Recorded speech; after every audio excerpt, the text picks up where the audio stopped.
So okay, let's start with if I want to make some yeast bread, what do I gotta do? Add yeast.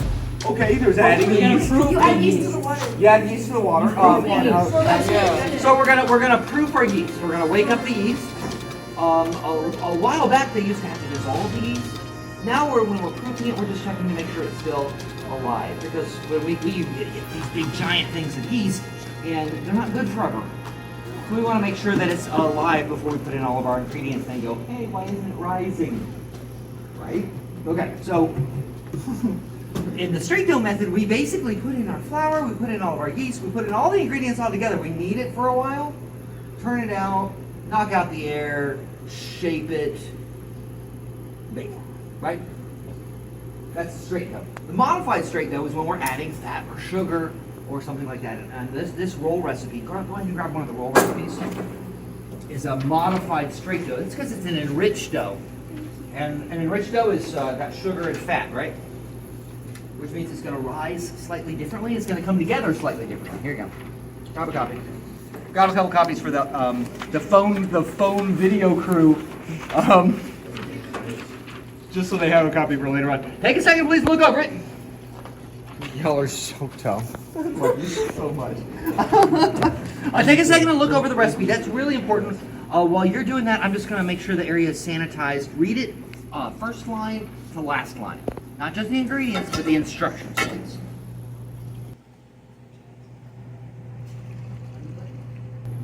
Yeah, it gets a honey butter right over the top. Are we doing the honey butter today? We are not. Good question, but we are not making the honey butter today. This is going to sit in the fridge overnight, which will allow the flavors to develop a little bit more. That's good. Because we don't have time to actually... You guys got to move back. We don't have time to sit here for the 3 hours it would take to make the dough, let it rise, punch it down, shape it, let it rise again, and then bake it. So we're going to bake it tomorrow, which will be fun. I love shaping those. They're fun. So while you're looking over the recipe, let me give you a couple of quick just ideas about things that typically go wrong for my students when they make this. Because this is one of our most popular recipes. We serve these yeast rolls at all of our catered events. And when you get into the industry, doing one of these kinds of just everyday type recipes that you have to do over and over and over again, it's just kind of part of the industry. Just learning how to do it the same exact way every single time, because consistency is the difference between the professional and the home cook. I know you have done this at home, where you made a recipe one day and it came out great. And then you made that same exact recipe like 2 or 3 weeks or later, or maybe 2 or 3 months later, and it was trash. That's because you're still learning to move towards professionalism. Professionalism means you're making the same thing every time. That's important for us when we make the rolls. The last couple times, you remember that catered event that we went to, the last one? Yeah. And we had those giant thing of rolls, and nobody ate them because they weren't good? We've made that same recipe over and over and over again. So I thought it would be smart for us to just take a pause. Some of my very best students, you guys, make sure that we know how to do it. For the next time we're making rolls, they'll be delicious and not gross. Okay, when you're looking at this, what do you think we got to do in order to prepare for it? What do we need? How do we need a mise en place for this recipe? Because you're about to start doing this right now. So what's the first thing that you're going to have to do to mise en place? Okay, what ingredients do I need to get? The half cup of very warm water. Okay, I got some. Well, let's go ingredient by ingredient. So I need to get some hot water, or at least very warm water, right? I need to get what next? I need to get my yeast. Sure. What else? Because we need to talk about how you prepare these ingredients. That's really what I'm aiming at. That's what I'm asking you to check. What do I need to do to prepare my ingredients? I need to warm my milk, right? We don't want it hot. We don't want it so hot it's going to kill the yeast. It's going to start killing the yeast at about 120, 140 degrees. So just stick your finger in, it should feel like that water, right? What else do we need to do to prepare the ingredients? We're going to warm our water. What else? The eggs need to be at room temperature. Why do you think they need to be room temperature? So the dough comes together. I'm sorry? So the dough comes together for a cake? Well, yes, obviously. It's so that that's kind of like saying, hey, why are we doing this thing in the recipe? Because the recipe says. There's a reason. Room temperature. Egg cracking, right? What? Sorry? Something with the egg cracking, or No, it's not so much the egg cracking. It's just that when the dough comes together, we're going to bring our fats together separately from everything else. That's what the straight dough method, and then there's the alternative straight dough method where you use the second variety. You mix the fats separately. Okay, so I've warmed my milk.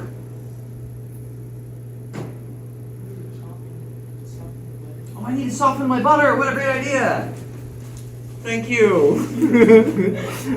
When you're looking through the ingredients, especially as a young cook, it's really important that you read through the entire line, not just the first part. Especially those of you who are working with me over the summer. Please don't do that. Read the first word of an ingredient and then sort of skip the rest of the instructions. If you put in cold butter, the bread won't come together right. It'll have chunks of butter in it. We need it soft. This is nice and soft. I pulled it out earlier. Okay, so let's get started. Pretend this is you. How much water are we going to add to our... Oh, that's cream cheese. I'm glad I didn't add cream cheese. That would have been bad. We'll get some butter in a second and warm that up. How much water are we going to add to our yeast? Half cup. Just a little bowl is fine. All you're going to do is... You don't actually have to be too careful about this part. How much yeast? Isn't it like 2 tablespoons? It's a lot of yeast. There's a lot of yeast in that. There's a reason for that. Would anyone like to guess why there's a lot of yeast? Much more than normal. Does it make it a lot? Because No. of the volume recipe? No.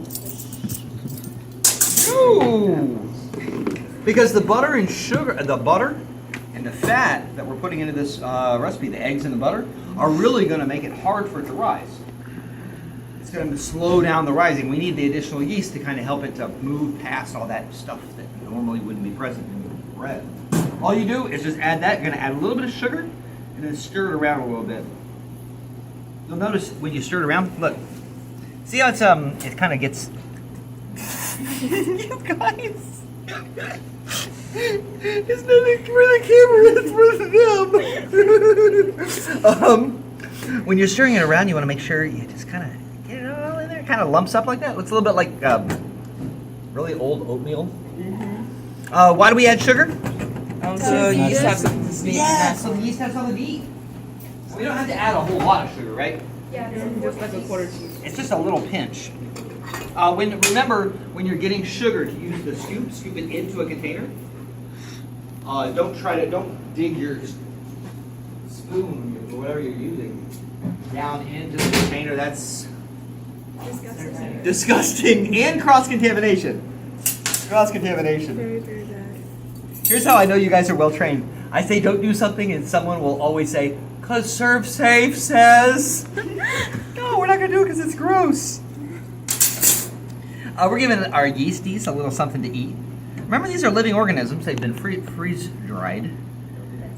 And we're waking them up. Waking up the little buggies. We're going to let them sit here for a second while we get the rest of our ingredients. What comes next? Check your recipe, please. Okay, I did that. Enlarging. Okay, it's proofing until foaming. What's next? What can I do while that's proofing? Beat the eggs. Beat the eggs. What a great idea. So when you're cracking your eggs, I, again, strongly recommend you do it on a flat surface rather than on the side of the bowl. Please.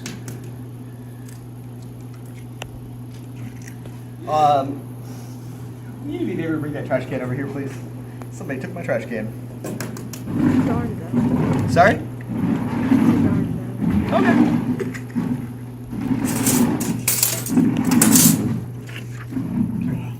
Everybody home. Thank you very much, sir. After I beat my eggs, what am I doing? I could chop in the softened butter. We're gonna mix in the softened butter. Sounds good. When you're softening your butter in the microwave, What do you think is a mistake that people tend to make a lot? Grab cream cheese. Melting it. It's very, very, very important that your butter isn't melted. Now, if it just starts to melt like this is, you're fine. Because what you're going to do is take your spatula, just push it down in. It's a good way to speed up the process, right? We're going to take our softened butter and we're going to add it to our eggs. Then what? Ooh, reading is fun. I could go ahead and add my sugar to this, couldn't I? Do you remember why I can add my sugar to this? Because sugar is a wet Because ingredient. sugar is considered by bakers a wet ingredient. Exactly right. Why is it considered a wet ingredient? Ooh, because Serve Safe says. How much sugar total am I adding to this thing, by the way? 1/3 cup. 1/3 of a cup. Again, when you're measuring this, you're going to bring your measuring scoop over, grab the scoop, overfill it, and use the flat to scrape it flat. Make sure you close the lid when you're done. Thank you. What else can I add? The warm milk. I could add my warm milk to this. And then the salt. How much warm milk do I want? 1 2/3 cup. 1 2/3 cup is correct. I already warmed that up. If I can, here it is. So I've got my partially melted butter, And salt. my softened butter. I've got my warm milk. I've got my warm eggs. No trend here. Everything's warm, right? Can you grab me a fork, Mr. Bloom? Thank you. Notice how this is already starting to wake up, all the bubbles. Looks delicious. Now, why do you think we're going to combine the milk and the eggs and the butter separately from the flour? Because the eyes are drying. And you have to add in the flour a little bit at a time. Well, we're going to add in the flour a little bit at a time, but there's a reason. There's a really good reason why we want to add this stuff separately. We want to mix it separately. You're on the right track. You're on the right track. It'd be dense. It would be because there would be a really good opportunity for you to end up with chunks of stuff in your flour. We don't want chunks of butter, because then when it bakes, the butter would melt and then it would get greasy, right? That's not good. Nobody wants a greasy roll. Nobody wants a greasy roll. Go ahead. Your show. So we're going to go ahead and measure out our flour in here. On your recipe, how much does it say to add? 6.5. 6.5 cups. That's the ingredient, though. What does it say on the instructions?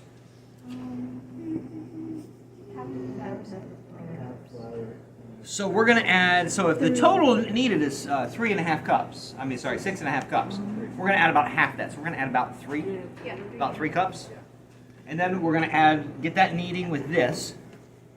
Then we'll add the remaining fat, to the flour yeast combination. Right? So far so good? You with me? Okay. Then we start adding flour a half cup at a time until it pulls away from the bowl. Okay, this is important. If you don't add enough flour so it just starts to pull away from the bowl, it'll be so wet it'll be hard to work with. Really, really hard to work with. In terms of bread, they call that a high hydration dough, where there's too much water content. Right? Too much water content, sir? Yeah? Okay. High hydration dough, we're not trying to make that. Not today, no sir. Not today. Next time? Maybe. Instead, what we're gonna do is we're gonna add just enough flour so it just starts to pull away. If you add in all the flour, but you didn't need all the flour, now you've got something that's too dry. And it's gonna be crumbly and not very good. You're gonna serve it to your friends and your family, and they're gonna hate it. And you'll probably end up dying alone. That's true. Okay, so we'll start with 3 cups of flour. When you're measuring out your flour, it's very, very important that you measure your flour right. By the way, we're using bread flour for these rolls just to give it a little bit more protein, right? Bread flour is the 10 to 14% protein-ish. AP flour has got a little bit less, somewhere in the 8 to 10%. So we're using bread flour. When you're scooping it, you're going to fill it all the way up, pour it in, overfill, scrape it flat. We need 3 cups. If I were you, I would probably be measuring this into a separate bowl just to make your life easier. You know what I mean? Because you won't be able to do what I'm doing. You know, so we're going to start with 3 cups. I'll put it in. You're going to add your dough attachment, your kneading attachment, also known as a dough hook.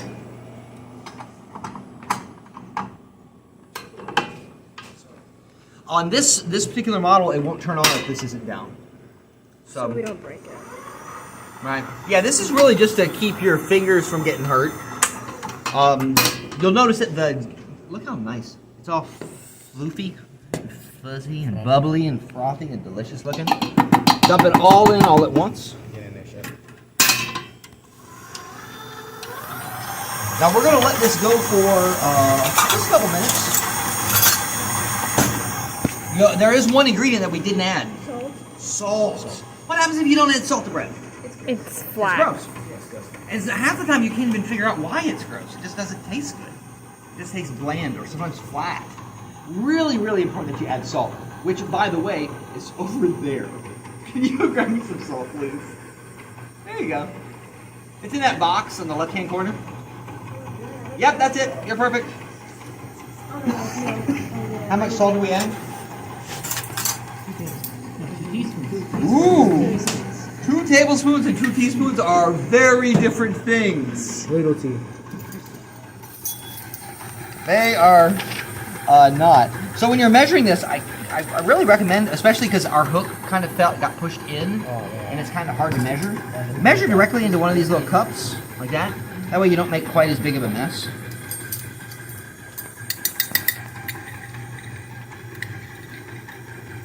There you go. All right. So we've got our yeast is blended completely in. We're going to add the rest of our fats. The fat, butter. Perfect. Wipe that down. What? It was perfect. Flawless even. Put it on medium, and we're going to let this go for a while. About a full 5 minutes. While that's going, let's talk about the mistakes that people make. They make a lot of them. But the biggest mistake that everybody tends to make at least once early in their cooking career is grabbing cream cheese. Well, grabbing cream cheese is what you do really, really, really late in your cooking career. Killing the yeast. No. No? No, that only happens sometimes. Commercial yeast like we use is really, really resilient. Forgetting something things like salt. Sorry? Forgetting things like salt. No. But you're on the right track. It's mismeasuring ingredients. Mismeasuring ingredients, when it comes to baking, it's a little bit different world than it is in gastronomy, savory cooking. You can make little mistakes and then you can alter them. In baking, it's about chemistry, and if you screw this up, it's kind of screwed up. So you have to measure carefully. I'd recommend, until you get really comfortable, measuring things twice. You know what I mean? Especially when we're doing bulk orders, when we're doing bulk recipes. The recipe that you're looking at only makes one batch of, I think it's, what is it, 24 rolls? 32 rolls? It should be up here at the top. I think that's too many. So 28 shots? I think 32 is too many on this recipe. I think it's 24. I'll double check before you guys get started. Small batch. When we do this for catering, we do a batch that's about 10 times as big, and the only way you can make it is in the big stand mixer next door. It's just not possible. These things aren't strong enough. You will notice as it goes. Come on over so you can see, okay? I'm going to turn this around. Wait. Scoot the camera back. Thank you. Try and move your head. See, you'll notice how it's starting to pull flour away. The longer it goes, the more flour it's going to pull away, because that's just the natural action of the dough hook. A lot of times people will say, well, why don't we use a spatula and scrape it down? Well, you could, but you don't need to. It's not necessary. We're going to go ahead, just for the sake of time, and because I know this is a solid recipe, I'm going to go ahead and add 2 more cups of flour. That still leaves us how much from the total that we're supposed to add? One and a half, right? Yes. 1.5. So we're gonna add 2 cups now. Then we'll reserve that 1.5 cups just in case we need to add more. So everybody's with me? We're good? Okay.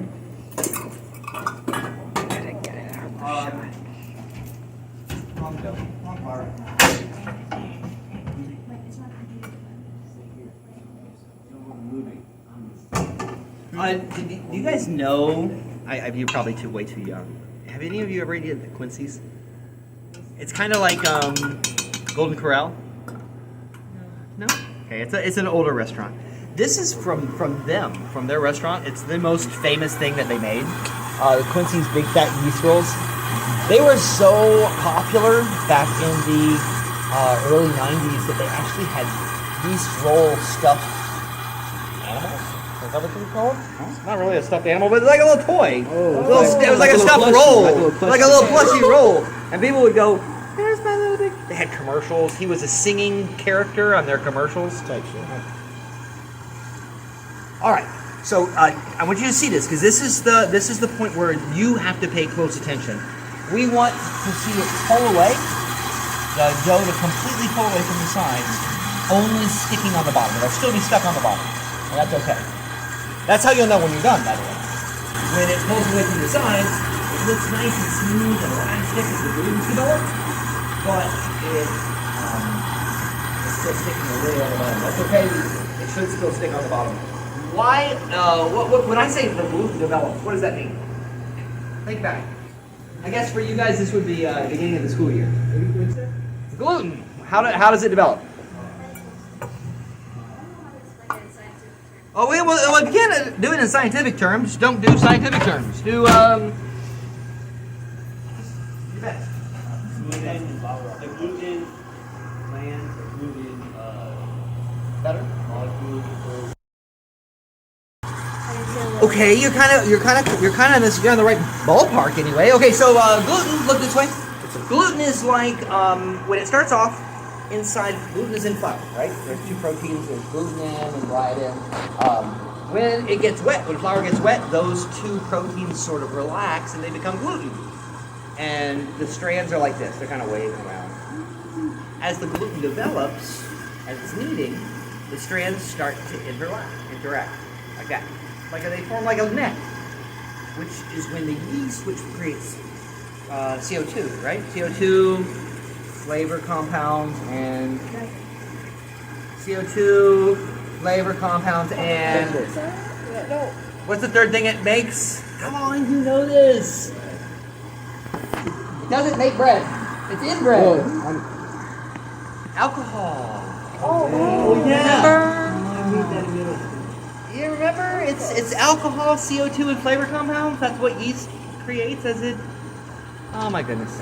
I'm forgetting I have a quote. It's towards the end of the day. That's the only excuse I can give you. I remember I made a quote of Jubal saying, "Bread is just yeast farts."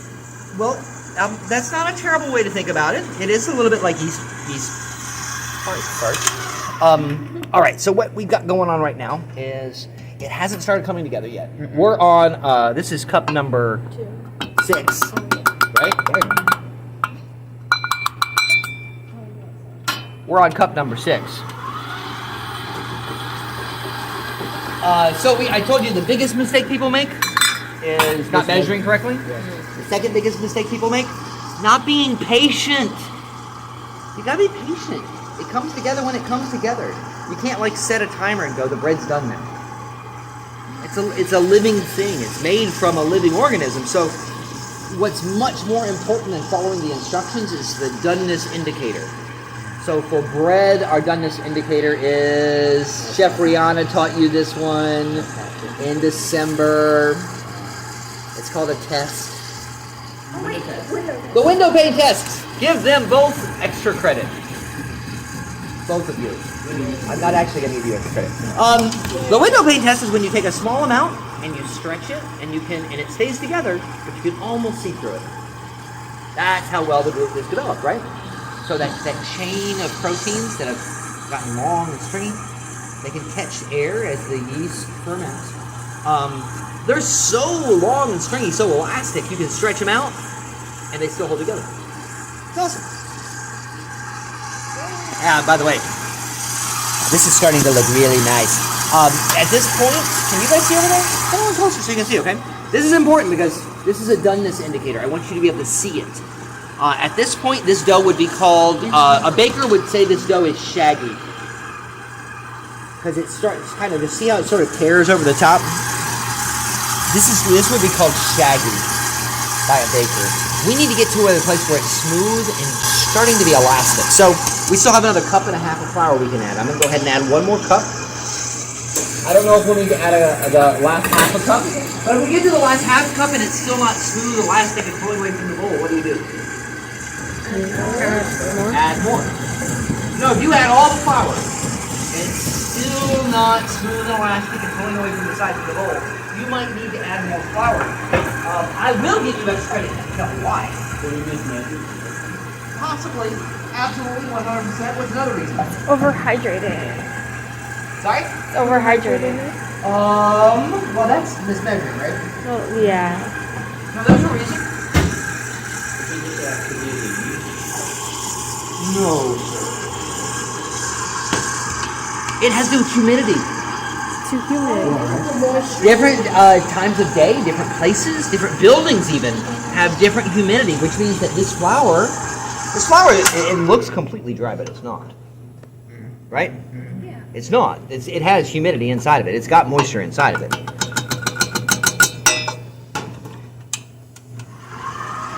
Or it might not have any at all.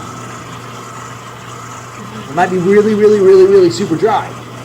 Today is kind of a drier day, so we might need to add additional moisture. We might need to add additional flour. You just don't know. The bread is done when it pulls away in this roll. Not all rolls. You know, if we're working with a high hydration dough, like you'll do next year with me, we'll do some high hydration doughs, which means they're very, very sticky. Very, very challenging to work with. First couple of times, because they tend to stick to your fingers, and you know, you get dough hands. Dough hands, you do this, and it's like that. All the time? 25-8. Happens a lot for you? Yeah. I bet. It's a struggle, man. It's a struggle. The struggle's real. Oh, look, it's starting to pull away.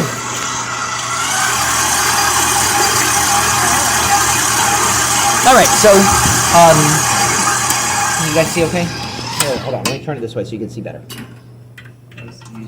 All right, hold on, I'm gonna actually take it all the way off so you can see. Because this is important. I did not add the last half cup of flour, and it looks like I'm not going to. Because my dough, it comes completely away. Ooh, it's nice and soft, just barely sticky. I'm going to finish this by kneading it by hand rather than using the stand mixer, just so that you can see. You know, you don't need a stand mixer for this recipe. You could do it all by hand. Is it as much fun? I think it's more fun. I think it's more fun. Okay. Now, granted, you don't have to do this, but I think it would be helpful for you to at least get your hands in. Let's see. Peyton, go wash your hands. Who else does not wearing gloves? Go wash your hands. All right. So we're going to take our extra flour and kind of push it off to the side.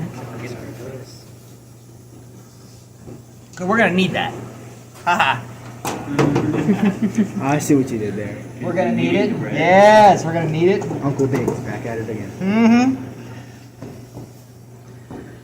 Oh, That's tight. I can't wait to share this with you guys. It's so nice, and it's really, really, really soft and delicate. It's a really nice, soft, delicate flour. Now, come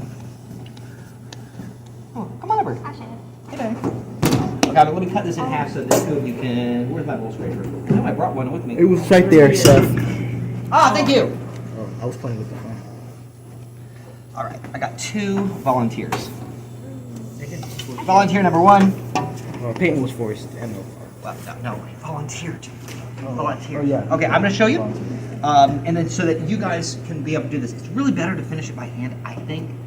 What you're going to do is you're going to push forward. You're going to put your fingers down here lightly. Are you left-handed or right-handed? You're right-handed? Good. I'm going to use your left hand. Put it right there. Right here at the end. There you go. What you're going to do is you're going to push it forward. No, don't squeeze. You're gentle. Then you're gonna pull it back with your fingertips. Got this. See how it rolls? So push down with your hand. Then grab it with your fingers and pull it over. There you go. Then grab it, push it back down. Pull it back like this. Look.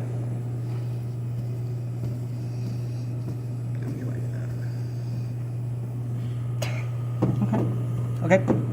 Turn it over so that the seam is up towards you. There you go. Put a little bit of flour in your hand, and then push it down with your hand. Your palm. Pull it back with your fingers. There you go. Just do the hand motion.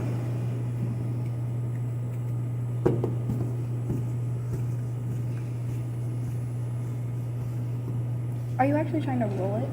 I'm rolling it into a spiral. Okay. See, yours isn't moving.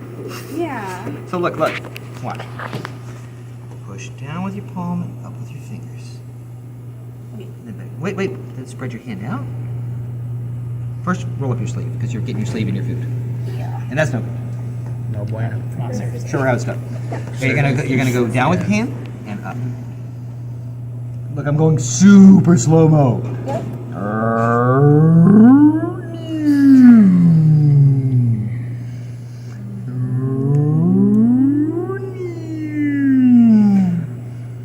Do it. Want me to say that? Yes, I have. Right now, I want you to say it. Yes. No, with your palm. Oh, wait.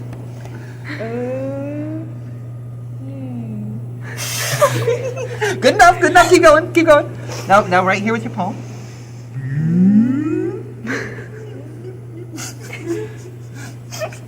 Look, see? Don't. Yeah. Just do that. You think I'm a professional?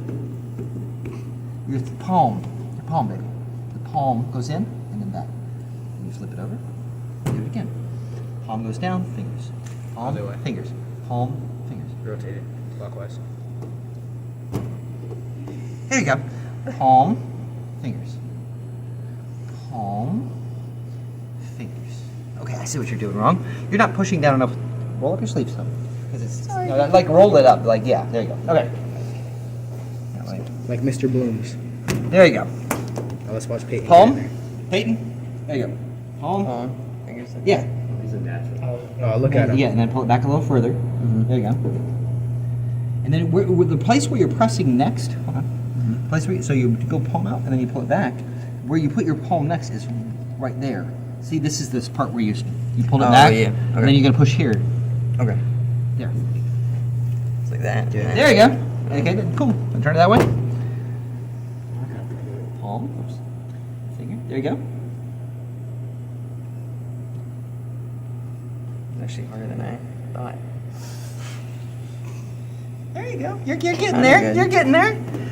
Kinda. Do you want me to keep trying on? Yes, I want you to keep going. Okay. Look, maybe just watch. Just watch. Okay.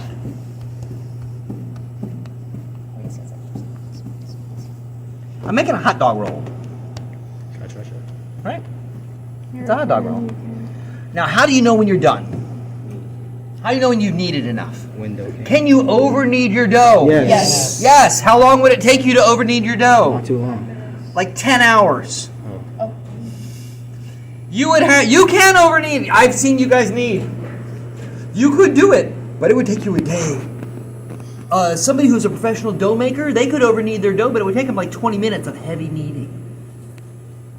You can over-knead it in here a lot easier because the engine's doing all the work. But when it's you don't need to worry about it. Okay? You don't need to worry about it. It's probably not going to happen. In my experience working with high school students, 95% of the time our dough is slightly under-kneaded. Almost every single time. It's true. I feel so very confused by what's happening. It's like I'm getting my space invaded. But yeah, so push it forward, back, and then pause and go there, and pull it back a little further, and go there. There you go. That's the idea. You're just making a spiral. I lost a seam right there. Yeah, but that's okay. Peyton. Hand model. So when you're pushing down here, because this is what you both are doing this. Now that I've watched it enough times. Okay. here is what you're doing. Don't do this anymore. Put your arm into it, Peyton. I'm Yeah. scared. Grip that thing. You're kind of you gotta push it forward, and then your fingers just drag across, hold it back up. So now I've got one fold here, right? A little down, my fingers go up and over, and I form a second roll. See? Oh. So my fingers are pulling it forward. And I know that it's kind of hard to do it slow, actually. But this is almost finished. Once you are going to get to this point, we're going to store it by putting it in a big proofing box. It's right over here. We're going to put it in the proofing box. It's going to sit in here overnight with just a little bit of oil, and we're going to cover it with plastic wrap, push down into the dough so it doesn't get a crust. It doesn't crust overnight. Okay. Any questions of any variety that you have for me about what we're doing today? Why do the doughs look different? Sorry? The doughs have different textures. They have different textures because they have been worked on differently. Hold on. This one's been kneaded a whole lot more, right? There, chef. What? Now there is another method that you'd use with this. It's called the folding method. It's where you just kind of fold it out like that. I like it. It's used a lot with high hydration doughs. This dough is actually not quite enough high hydration to do it. But all you're doing is you kind of like slop out the dough. It's like really, really wet. And you flop it over on top of itself. I can't wait to show you that next year. It's like one of my favorite doughs to watch you guys work with because it's really kind of gross. And awesome, but it's a little gross. We're also going to make some pretzels next year. Are you talking next year as your culinary? Really? For them or culinary? Culinary 3 for you. Because you guys are actually, my Rising Culinary 3 class is closer to being on schedule than my Rising Culinary 4 class. What's up? That's so nice. Well, it's not your fault. You guys were my COVID babies. Your first year was really terrible. Yeah. And my Rising Culinary 3 class, they're the last generation of the COVID year, and their year was kind of rough too. All right, so when you get to this point, and it's almost smooth, by the way, this is not ready, but I want us to move on because I want you to get making on yours.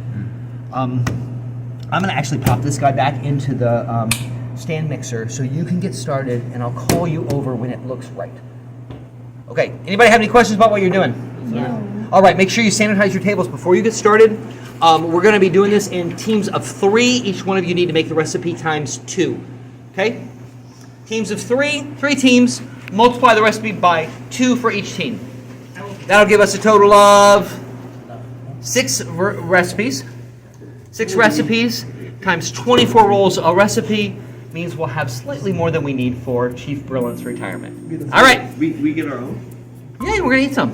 Oh, beautiful. I know, we got to eat. I don't want you all to starve. All right, go.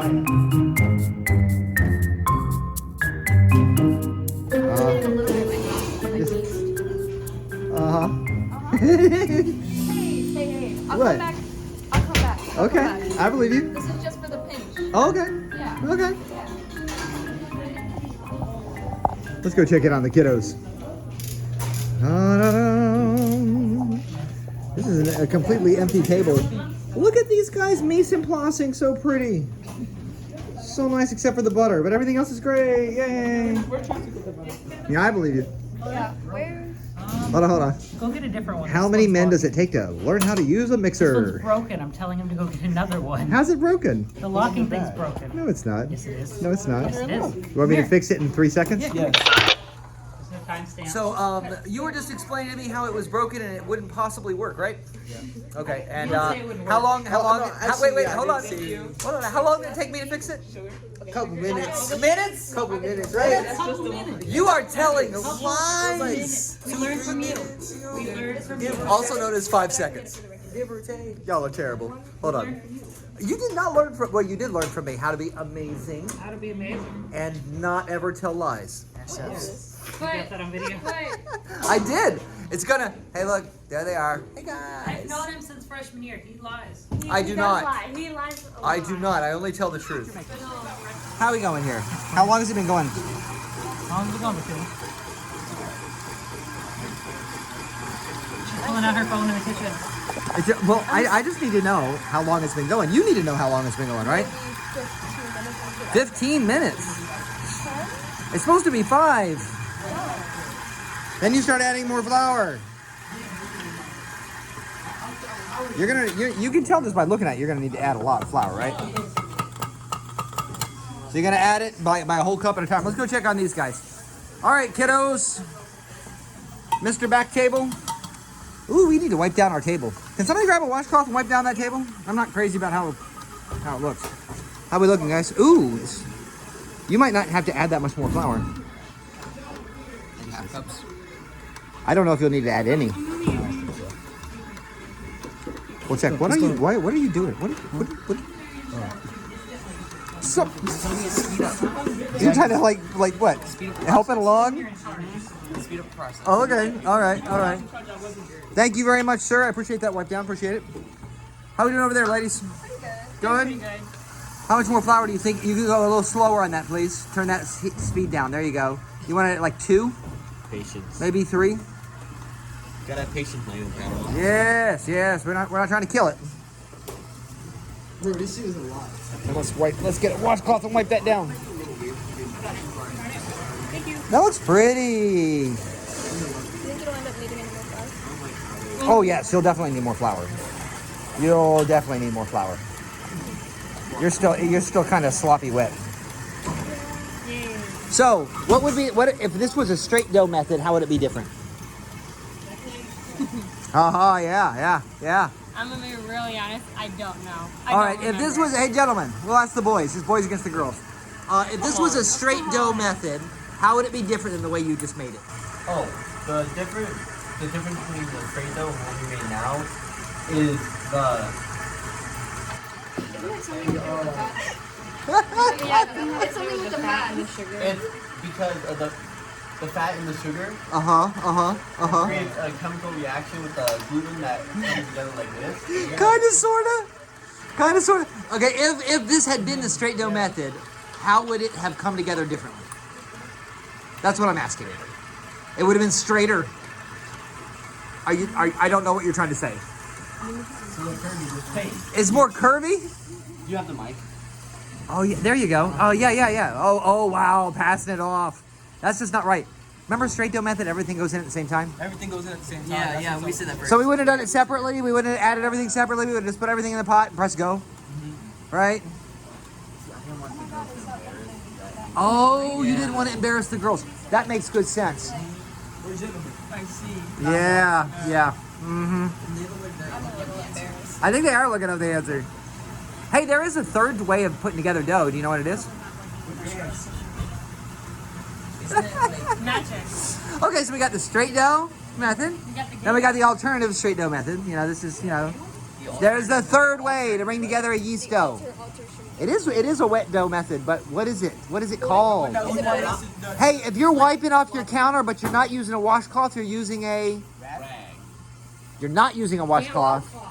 You're not using a cloth. You're not using a cloth. You're wiping down a... Socks? Bro, I'm using my socks. Apron? Socks? Who uses their socks? No, it's not a sock. There's 2 things that you can use to wipe down a counter. Sponge! Congratulations! You get extra credit. No, not extra. Not extra. No extra credit for you. How are we looking, guys? Beautiful. Struggling with strainer.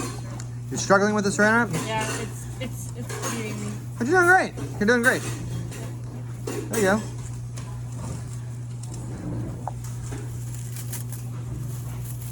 Okay, so what'd you learn, Charter?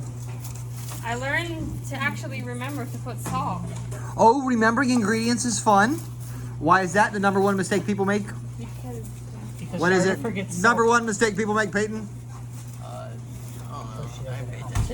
Peyton! Come on! Number 1 mistake people make. They don't measure ingredients. Measure out incorrectly. See, I knew you were paying attention. sorry. They don't measure ingredients, right? Yeah, You can't use the Asiago. Never confuse sugar with salt. Don't confuse sugar and salt. That's a good, valuable lesson. Put salt in. But it wasn't. Oh yeah. Put the salt in the recipe. That's always helpful. We're tuning, we don't blame other people. We don't blame other people. Hey, why do you think we're going to refrigerate it? So it doesn't proof too fast. It'll slow down the proofing, but there's another good reason. Make it better. Make it better how? You can guess. Taste. Yeah, it's going to ferment slower, so taste is it's going to create a lot more taste. It's a cold ferment. You learned cold. We did cold ferments in your class. We didn't do cold ferments in your class. Cold. We did a cold ferment with the pizza. Yeah, with the pizza dough. So what? Do you remember why cold ferments taste better? Because it slows down the age. Right. I guess on that one. I know. But there's a good reason for it, though. I wish I remembered. That's excellent. That's excellent. Oh, I love how you're holding the pan as if you're about to start. You're going to burst into song. Oh, that was excellent. Oh, baby, how was I supposed? I'm definitely not going to be posting that online. No, I'm not. Are you still looking for food? One of my quesadillas. You can, but it wouldn't be good. That is, you can use that. Can we make them Yeah. today? Now. Absolutely. Anybody? Hey, anybody?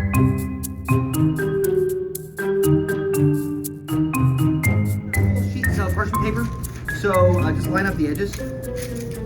I'm gonna show you how to do that. That's the way chefs do it, because I see absolutely zero reason and like getting out like scissors and crap. That just makes no sense. All they do is they just fold it in half. They find the corner and they just run it down the side. Ta-da! Please do it that way. Don't do that thing that I see my students do constantly, which is where they'll take a whole sheet, fold it in half, and then put the folded paper there. That's what we call lazy. Don't do that. Don't do that. It's dumb. Okay, so we have some digital scales out because we are going to be scaling these guys down. Scaling is the portion of preparing bread where you put it. All we're going to do is just get it into its size. We're not going to cut it and shape it. We're just going to cut it first. So we're going to work one piece of dough at a time. Just go over to the our little fake proofer that we built. And already you'll notice that it's a whole lot softer. Remember when we put it in there and it was cold? Here, feel it. Poke it.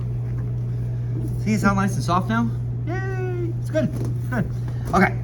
When we're going to be cutting it, you're going to use the bowl scraper, the flat side. We're not going to use a bench scraper because that would scratch up our stainless steel. Yeah.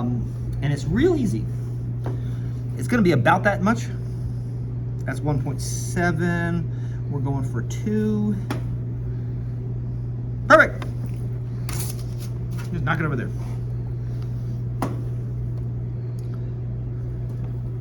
It doesn't have to be exact, 100% exact. When we have to do this much bread, we don't have time for that level of exactness. In fact, I'm going to actually cut you down. We're going to go with 1.5 rather than 2. Super easy, right? Yeah. Okay, so let's pretend like you've got a whole bunch of these done out. Each of these is going to be 1.5 ounces. The way you shape it is you put it flat on. You're going to take 2 fingers, just push it out into a square-ish. Then you're going to pull it and you're going to roll over. Because what we want to do is we want to make some folds in the dough. That way when it rises, each of the folds will push up and the roll will go up. If you don't, if you take and you like squish it and then just kind of like push it into a ball, like roll it like that. Yeah. When it started to bake, it would go out sideways. We want to go. Oh yeah, we did that the last time we did that. Remember? Yeah. Yeah. That was a bad day. Thank you for reminding me of that. So once you've folded it over like that, just push it down a little bit, turn it over, and then you can cup your hand like that and roll like this. There's actually a machine that will do this all at once. It is fairly expensive, and we can't afford it. Yep. You were asking earlier about where they're gonna go. We wanna have about 1 inch between each roll. So if we got that one, remember we're going with 1.5 ounces, right? Yes. So I'll do it again. Take it, squish it down, like that. Grab a corner and pull it over. Grab a corner, pull it over. Grab a corner, pull it over. 4 folds. Okay. Then we're gonna push it down like that. Flip her over, cup your hand, and roll. Perfect. Lovely. So it'll stick like that. So we're gonna do 4 this way, 6 that way. Cool? Yes. Perfect, done. Wait. Get in there, show me how it goes. Okay, let's cook up. Okay, you I cook. thought we should do her first. You go ahead and cook. You cook. Okay, I'll cook up. Right, okay. All right. So first we fold it into 4. So 1, tuck. Okay, yeah, let's 2, go. Yeah, tuck. good. 3, tuck. 4, tuck. Then you pinch it in. Get the little indents in like that. Okay, I'm a little nervous, but Don't you be get nervous, the you're point. doing perfect. Okay. Right? Okay. So now we see it's a little smooth on top, so we flip it over. Okay. Cup. Cup, yeah. And then you go into Cup, big wait. circles. Oh, big yeah. circles. Like this. Make sure you get all that action in there. Where's